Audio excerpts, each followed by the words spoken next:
talking about a Lexington nonprofit founded to rescue women in Uganda from extreme poverty and sexual exploitation. Want to welcome in today Christina Millican, the co-founder of Livingstone's Mission. Thank you so much for coming in. Thank you, Erica. Happy to be here. Okay, so let's start off with, I know we have the mannequins here, which we're going to get to. People are wondering why, but this actually goes with an event that's coming up. But first, I think everyone is aware that human trafficking is, of course, a global issue, but why Uganda, and help us understand sort of that connection here in Kentucky. Sure, yeah. So I have had a heart for Africa since I was a little girl and went to the continent, the country of Africa in 2015 for the first time. And that was when I first became aware of the extreme poverty in that country, which only worsened with the COVID-19 pandemic. And we're talking about a country that 80% of the population is under 35 years old and 70% of the workforce is unemployed.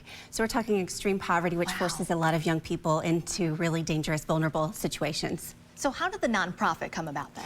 So I have a friend in Uganda. I call him Alex, my little brother, but he's actually 7 feet tall. Oh, wow. Yeah, and Alex was raised by a single mom. His family was a victim of domestic violence, and he has a heart for rescuing women in these vulnerable situations, and particularly out of the commercial sex industry. And so we found several women that wanted help, wanted escape, but needed medical care, needed education. Most of these young women and young men haven't been to school past maybe 4th grade level. Oh, sure, yeah. So we're looking at not only providing education, medical care, social emotional treatment, but also job skills training.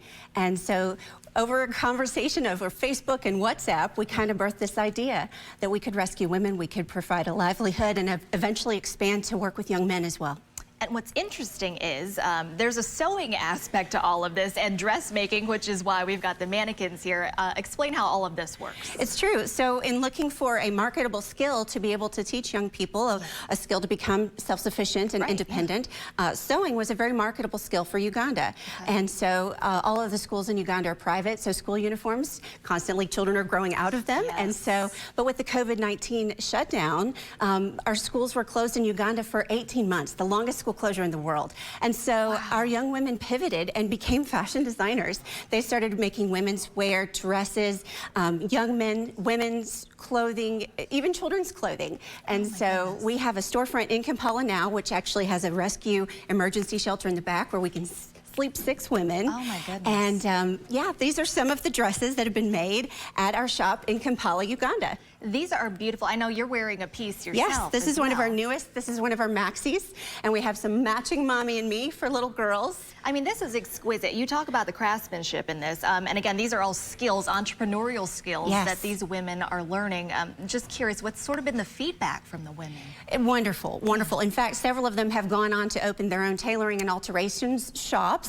Oh, a couple of girls, sewing wasn't their favorite skill, so we've actually been able to provide cosmetology training, and so some of the women have gone on to learn hairdressing, and we just hope to expand the skills that we're able to offer as we grow.